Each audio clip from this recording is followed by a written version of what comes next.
接续前面的故事，让我们继续说下去。据警方透露，酒井法子会被拘留至8月19日。2008年3月，刚刚投入使用的东京湾岸警署拥有专门收容女性的拘留所。酒井被拘留期间，为配合警方检查，每一件衣服都不能留在身上。另外，里面的生活不比外面，5天才能与室友一同洗1次澡，而且过程中女警就在旁边监看。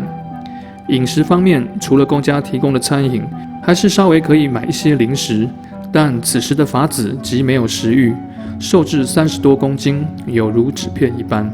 拘留所规定，所有的人得在晚上9点睡觉。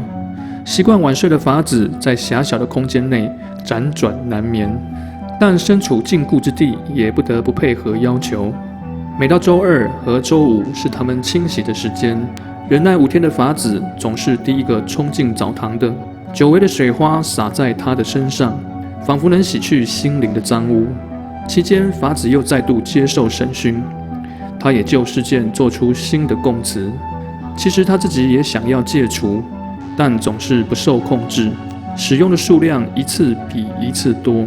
等到惊觉事态严重时，早已被这个兴趣勾住，无法脱身。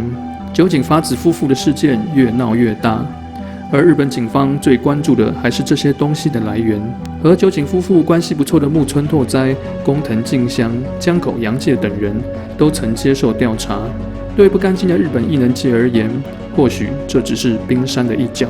所谓可憎者人情冷暖，可厌者世态炎凉，在此就可以看出，那些好友看到自己身陷深渊时，不是伸手将你拉出，而是将你踹回坑里。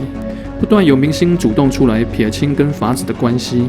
多年的好友工藤静香也自称，已有4年不与法子联系，最后一次见面也只是闲聊做母亲的喜悦。采访中，工藤静香也仅草率地说，希望法子为了儿子坚强，简单应付了媒体的采访。同时，酒井法子所属事务所 Sound Music 亦扬言要将他解雇，但社长香泽正久认为他对事务所贡献良多，故给予承诺重新聘用他担任幕后工作。但这是有条件的，法子必须先与高香佑一离婚，事务所才会让他重返艺能界。但这些云最终成了空话。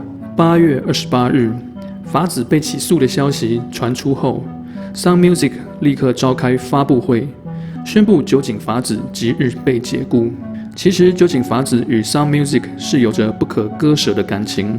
入行24年，一直是这家事务所的艺人。陪伴他14年的前经纪人沟口伸郎，一直如一道保护墙，为他挡住了所有攻击与伤害。前任会长香泽秀真甚至视法子为爱女。法子出道还未成年时即借宿他家，每天早晨都会吃会长夫人做的早餐。从小缺乏母爱的法子亦以母亲称呼她。在日本众多演艺事务所里， Sound Music 是相对有家庭温暖的事务所。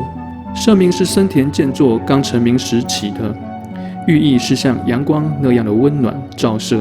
通常事务所里的演员功成名就后就会选择离开。24年来，其实有许多比事务所更诱人的条件开给法子，酒井法子却从没有动摇。事件发生后，事务所却立即和酒井法子断绝了工作关系。